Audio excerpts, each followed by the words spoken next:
Hello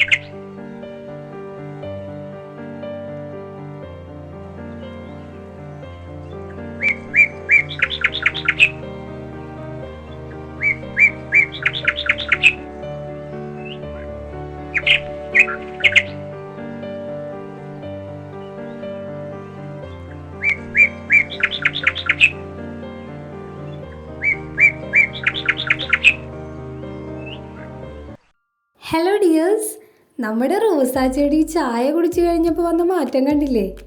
അപ്പോൾ ഇന്നത്തെ video എന്താണെന്ന് മനസ്സിലായല്ലോ.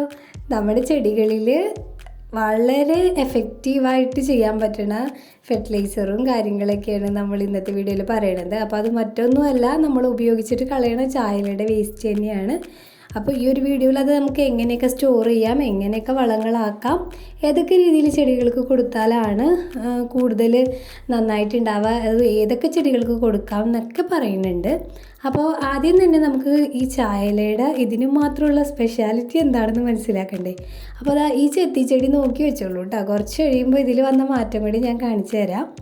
അപ്പോൾ ചായലയുടെ വേസ്റ്റ് എന്ന് പറയുമ്പോൾ നമുക്ക് ഇതിൽ 4.4% നൈട്രജനും 0.24% ഫോസ്ഫറസും 0.25% പൊട്ടാസ്യമാണ് ഉള്ളത്. അതായത് ഒരു നല്ല NPK ഫെർട്ടിലൈസർ ആണെങ്കിലും കൂടിയും നൈട്രജനാണ് ഇതിൽ കൂടുതലായിട്ടുള്ളത്.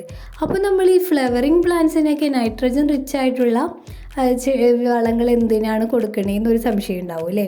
അപ്പോൾ അത് മറ്റൊന്നുമല്ല, നമ്മുടെ ഈ ഒരു ചായലയിൽ നൈട്രജൻ കൂടുതലാണെങ്കിൽ കൂടിയും ടാനിക് ആസിഡ് എന്ന് പറഞ്ഞിട്ടൊരു കണ്ടൻറ്റ് ഉണ്ട്. അപ്പോൾ അതും ഈ ന്യൂട്രിയൻസ് എല്ലാം കൂടിയും ചേർന്നിട്ട് നമ്മളിത് മണ്ണിലേക്ക് കൊടുക്കുമ്പോൾ മണ്ണിനെ വളരെ ഫെർട്ടൈലാക്കി മാറ്റുകയാണ്, അതായത് വളരെ വളക്കൂറുള്ള മണ്ണാക്കി മാറ്റുകയാണ് ചെയ്യുന്നത്. അപ്പോൾ നമ്മൾ മറ്റുള്ള വളങ്ങൾ കൊടുക്കാതെ ഇത് മാത്രം കൊടുത്താൽ ഫ്ലവർ ചെയ്യുമെന്നല്ല നമ്മൾ പറയണത്. സാധാരണ നമ്മൾ എത്ര വളങ്ങൾ കൊടുത്താലും ചില ചെടികൾ പൂവിടാറില്ല. എക്സാമ്പിളായിട്ട് റോസ് തന്നെ എടുക്കാം. 15 ദിവസം കൂടുമ്പോൾ തന്നെ നമ്മൾ ചൂടൊക്കെ ഇളക്കി വളങ്ങൾ കൊടുക്കുന്നുണ്ടെന്നൊക്കെ എല്ലാവരും പറയാറുണ്ട്. എങ്കിലും ചില സമയത്ത് നമ്മൾ വിചാരിച്ച അത്ര ഫ്ലവറിങ് കാണിക്കുന്നില്ല. അപ്പോൾ അങ്ങനെയുള്ള പ്രശ്നങ്ങളുള്ളവർക്കൊക്കെ ഇത് പരീക്ഷിച്ച് നോക്കാം കേട്ടോ.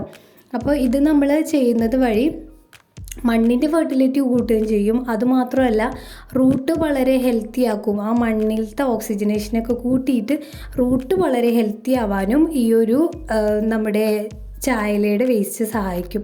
അപ്പോൾ ഹെൽത്തി ആയിട്ടുള്ള റൂട്ടാണെങ്കിൽ പിന്നെ നമ്മൾ കൊടുക്കുന്ന വളങ്ങളൊക്കെ നല്ല രീതിയിൽ തന്നെ വലിച്ചെടുക്കാനും അതിൻ്റെയൊക്കെ എഫക്റ്റ് ചെടികളിൽ കാണാനും വളരെ എളുപ്പമാണ് അല്ലേ. അപ്പോൾ ഞാൻ പല വീഡിയോയിലും പറഞ്ഞിട്ടുണ്ട്, ഇത് നമ്മൾ ഉണക്കി സൂക്ഷിക്കുകയാണെങ്കിൽ നമുക്ക് പലതരത്തിലുള്ള വളങ്ങൾ ഉണ്ടാക്കാമെന്ന്. അപ്പോൾ ഇത് ഉണക്കുന്നതിന് മുമ്പായിട്ട് നമ്മൾ, അല്ലെങ്കിൽ ചെടികൾക്ക് വളം ഉണ്ടാക്കാനും എടുക്കുന്നതിന് മുമ്പായിട്ട് നമ്മളെപ്പോഴും ഇതൊന്ന് അരിപ്പയിലിട്ടിട്ട് ടാപ്പിൻ്റെ താഴെ ഒന്ന് കാണിച്ച് ഇതിൻ്റെ മധുരം ഒന്ന് കഴുകി കളഞ്ഞിട്ട് വേണം നമ്മളിത് എന്തിനു വേണി എടുക്കാനായിട്ട്. അപ്പോൾ ഉണക്കി സൂക്ഷിക്കുകയാണെങ്കിൽ നമുക്കിത് ഇതുപോലെ ലിക്വിഡ് ഫെർട്ടിലൈസർ ആക്കാനോ, അല്ലെങ്കിൽ ഇത് ഉണക്കിയ ഈ ഒരു ചായലയുടെ വേസ്റ്റും മുട്ടത്തോടും സവാളയുടെ തോലും ഒരേ അളവിലെടുത്ത് പൊടിച്ചതിന് ശേഷം ഓരോ ടീസ്പൂൺ വീതം ചെടികളുടെ ചുവട്ടിൽ മാസത്തിൽ ഒരിക്കലെങ്കിലും ഇട്ട് കൊടുക്കുകയാണെങ്കിലും നല്ലൊരു റിസൾട്ടാണ് കിട്ടുക കേട്ടോ. അപ്പോൾ കുറേ കാലങ്ങളായിട്ട് പ്രത്യേകിച്ച് ഫ്ലവറിങ് ഒന്നും കാണിക്കാതെ നിൽക്കുന്ന ചെടിയൊക്കെ ആണെങ്കിൽ നമുക്ക് ആദ്യം ലിക്വിഡ് ഫെർട്ടിലൈസർ ഇതുപോലെ ഉണ്ടാക്കി കൊടുക്കാം. അത് വേറെ ഒന്നുമില്ല, ഒരു പിടി ചായലയുടെ വേസ്റ്റ് എടുത്ത് ഒരു ഗ്ലാസ് വെള്ളത്തിൽ നമുക്ക് ഇതുപോലെ ഒരു 24 മണിക്കൂർ ഇട്ട് വെക്കാം. അപ്പോൾ അതിന് ശേഷം ഇതുപോലെ കിട്ടും. നമുക്ക് നേരിട്ട് ഇങ്ങനെ ഒഴിച്ചു കൊടുക്കാം, അല്ലെങ്കിൽ ഇൻഡോർ പ്ലാന്റ്സിനും ഒക്കെ കൊടുക്കാം കേട്ടോ ഈ ഒരു ഫെർട്ടിലൈസർ. നമ്മളിപ്പോൾ മെയിനായിട്ട് ഫ്ലവറിങ്ങിന് പറയണതുകൊണ്ട് വേറെ ഒന്നും പറയുന്നില്ല എന്ന് മാത്രം. അപ്പോൾ വേണമെങ്കിൽ നമുക്ക് ഇതുപോലെ അരിച്ചെടുത്തിട്ട് കൊടുക്കാം. 15 ദിവസം കൂടുമ്പോൾ ഇതുപോലെ കൊടുക്കുകയാണെങ്കിൽ നമ്മൾ മറ്റുള്ള വളങ്ങൾ കൊടുക്കുമ്പോൾ എളുപ്പത്തിൽ അതിൻ്റെ ന്യൂട്രിയൻസൊക്കെ വലിച്ചെടുക്കാൻ നമ്മുടെ ചെടികളുടെ വേരിന് കഴിയും കേട്ടോ.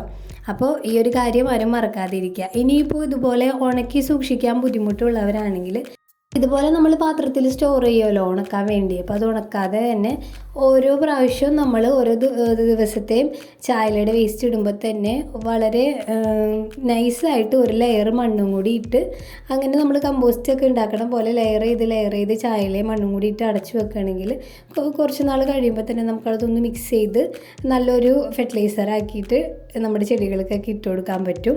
അപ്പോൾ എങ്ങനെ വേണമെങ്കിലും ചെയ്യാം. ഇനി ലിക്വിഡ് ഫോമിൽ കൊടുത്താൽ പെട്ടെന്ന് നമ്മുടെ ചെടികളുടെ വേരൊക്കെ ഹെൽത്തി ആക്കി എടുക്കാൻ പറ്റുമെന്ന് മാത്രം.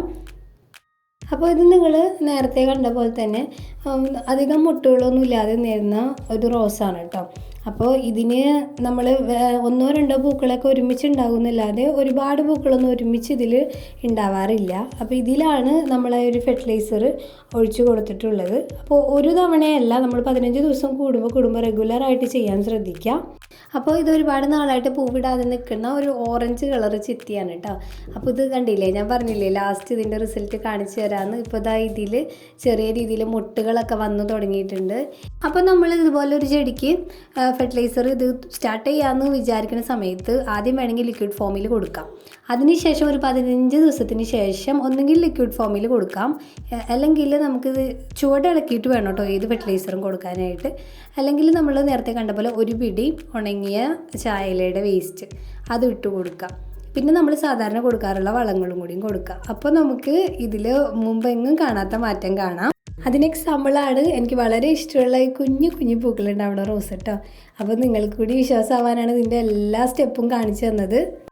അപ്പോൾ ഇനി പുതിയ വീഡിയോയിൽ കാണാം. അതുവരേക്കും bye bye from Safees home diary.